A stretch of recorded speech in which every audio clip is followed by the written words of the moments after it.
Salut à tous les amis, j'espère que vous allez bien. On se retrouve aujourd'hui, mardi 7 juillet 2026. Dans cette vidéo, on va parler de l'élimination du Portugal face à la sélection espagnole.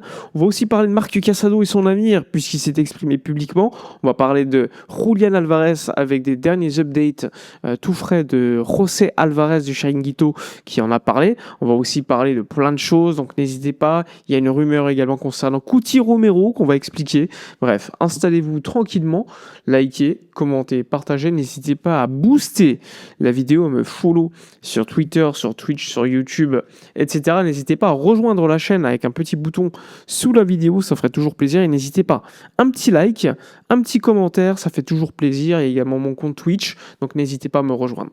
Avant de commenter, petit instant, promotion.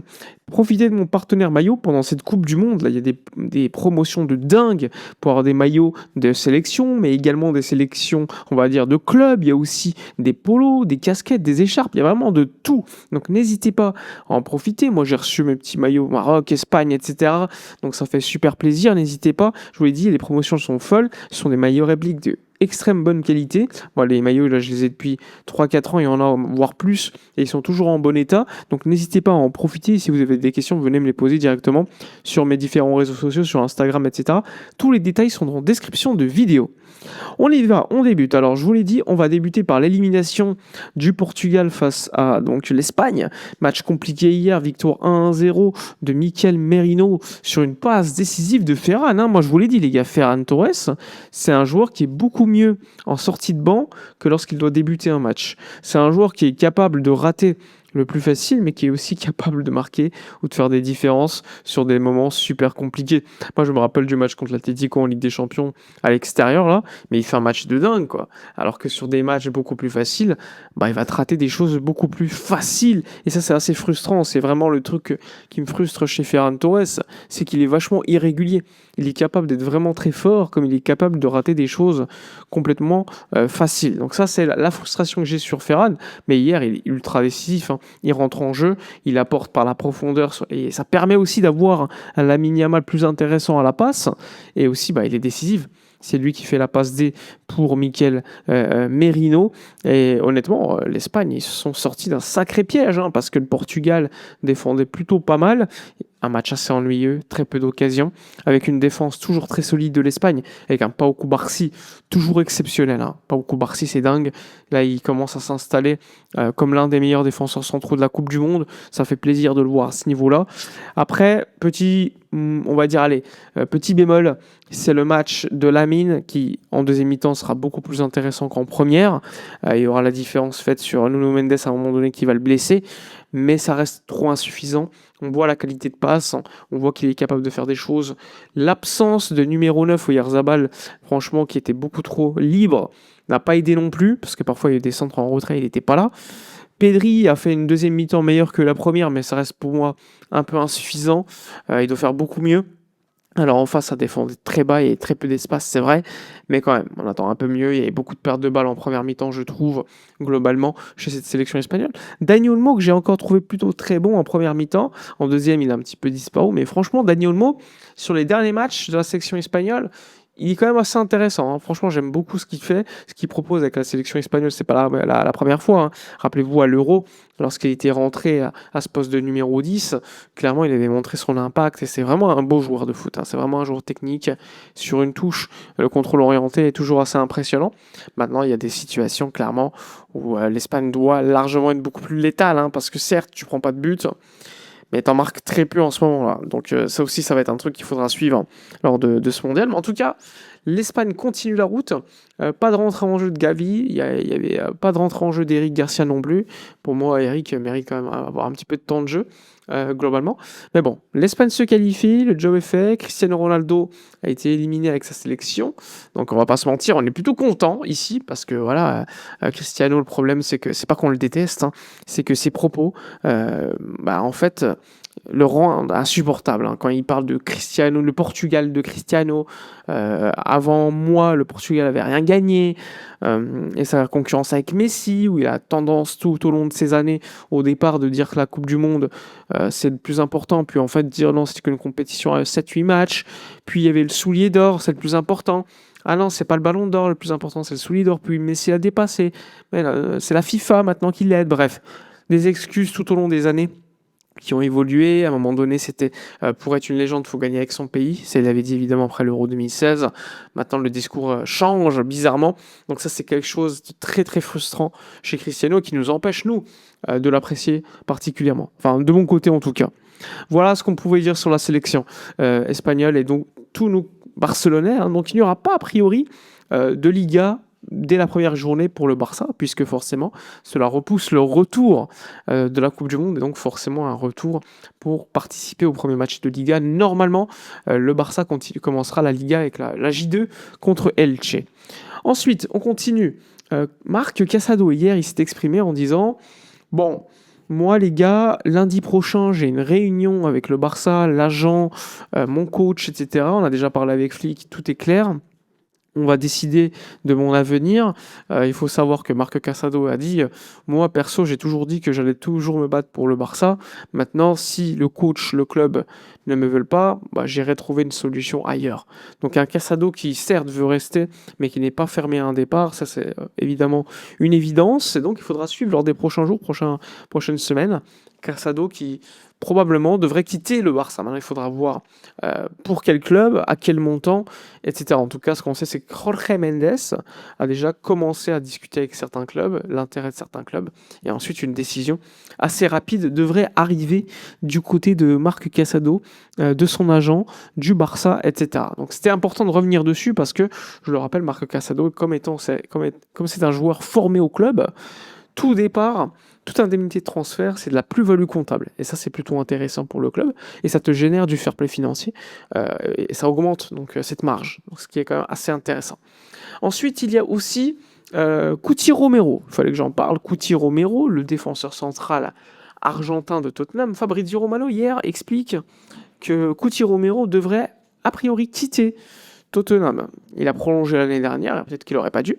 L'année dernière, il devait peut-être signer à l'Atlético, finalement ça s'était pas fait, il a prolongé à Tottenham, mais cet été, il devrait quitter Tottenham, et a priori, Tottenham est ouvert à un départ, le joueur veut rejoindre la Liga, et Fabrizio Romano explique qu'il faudra suivre le FC Barcelone et l'Atlético de Madrid.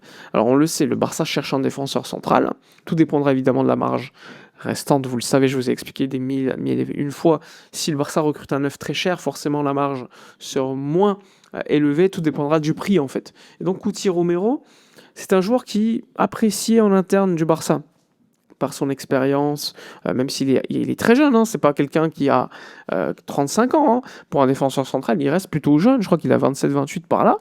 Et c'est un joueur qui a gagné la Coupe du Monde, qui est à Tottenham, où là-bas, à Tottenham, c'était pas forcément le meilleur contexte.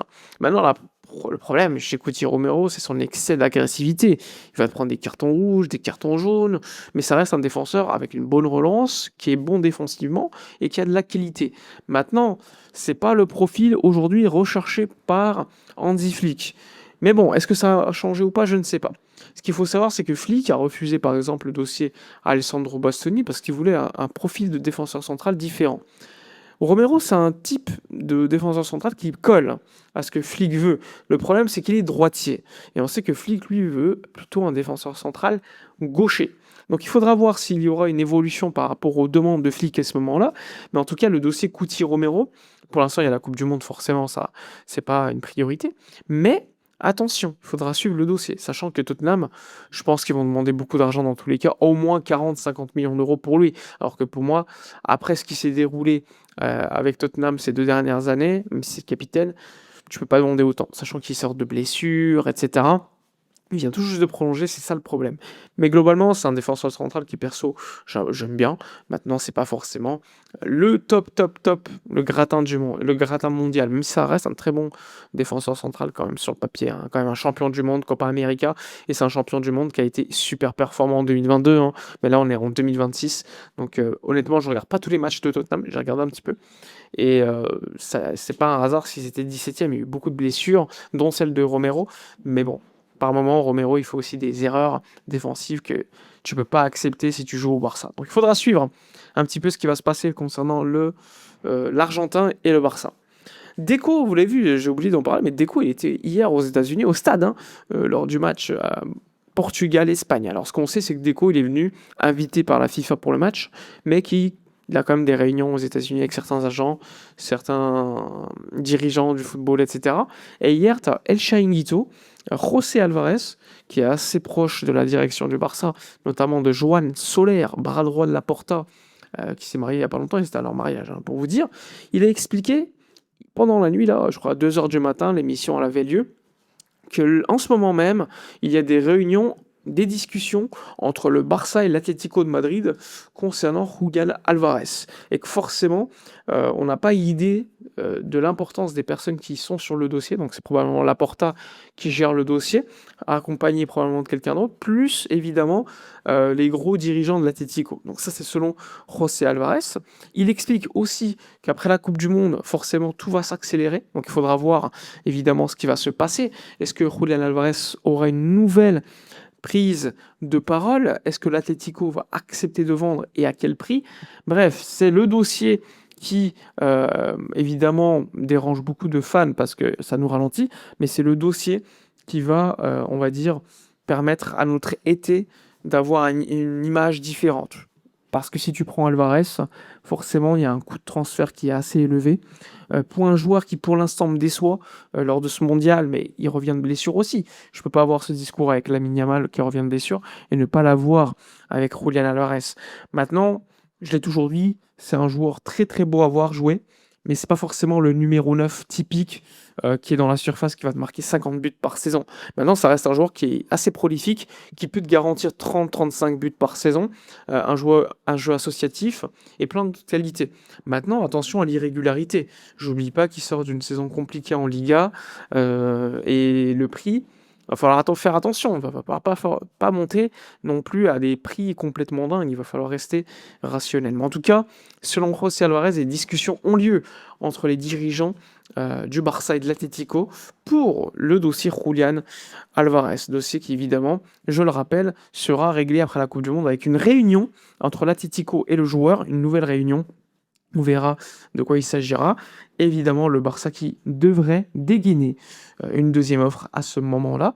S'il ne dégaine pas une deuxième offre, c'est que le Barça se retirera de l'affaire pour aller signer quelqu'un d'autre. Et il faudra voir quel joueur intéressera le club à ce moment-là. Mais en tout cas, Alvarez reste la priorité absolue. Il n'y a même pas de discussion par rapport à cela du côté du Barça. Ils veulent absolument signer le joueur argentin. Ils veulent renforcer absolument l'équipe. Flick, il veut que ça soit réglé le plus rapidement possible. Il veut avoir un effectif, on va dire, dès la fin de la Coupe du Monde, il y a des vacances, donc ça va. Mais lorsqu'il y aura la pré-saison, il veut que les joueurs qui arrivent en pré-saison aient déjà un statut dans l'équipe. Que ça soit ils vont partir ou que ça soit ils vont rester. Il veut absolument que tout soit carré à ce moment-là et à ce niveau-là par rapport au statut de certains joueurs. C'est pour ça que Casado, il faudra voir si ça se fait avant le début de la pré-saison. Je crois que le 14 juillet, les joueurs sont appelés pour des tests médicaux, mais il veut absolument que tout soit réglé rapidement. On a vu l'arrivée d'un nouveau préparateur physique du Barça, un Allemand, d'ailleurs, que Flick connaît particulièrement de son étape lors de la Coupe du Monde 2014, puisqu'il faisait partie intégrante du staff de la Coupe du Monde de l'Allemagne, qui a gagné évidemment avec Joachim Löw à l'époque, mais Flick faisait partie de ce staff-là. Il était bras droit de Löw, et il y avait également ce préparateur physique allemand. Donc il a rejoint officiellement le Barça, ça a été officialisé, et donc une nouvelle équipe, nouvel préparateur physique, départ donc de Julio Tous qui est arrivé l'année, je crois il y a 2 ans, pour aider et on va dire à prévenir les blessures. Mais bon, l'année dernière c'était un échec, avec toutes les blessures qu'on avait eues, forcément il fallait un changement. Voilà pour toutes les informations qu'on peut donner aujourd'hui. N'hésitez pas dans l'espace commentaire à donner votre avis, que ce soit sur le nom de Cuti Romero, que ce soit sur l'élimination portugaise face à l'Espagne, qui va donc affronter la Belgique qui a éliminé les États-Unis. Il y a aussi, évidemment, ce soir l'Argentine qui joue, ça va être intéressant contre l'Égypte, de Hamza Abdelkarim. Donc ça aussi, quelque chose qu'il faudra suivre. Le gagnant jouera contre la Colombie ou la Suisse. Donc ça va être assez intéressant de voir la fin des huitièmes de finale et voir un petit peu les quarts de finale. Voilà pour la vidéo de la journée. N'hésitez pas, je le rappelle dans l'espace commentaire, à donner votre avis, à liker, à commenter, à partager, à booster la vidéo. Rejoignez la chaîne, follow sur Twitter, Twitch, Instagram, etc. N'hésitez pas également de profiter de l'offre de mon partenaire Mayotte. Tous les détails sont en description des vidéos. Bref, passez une bonne journée et je vous dis ciao.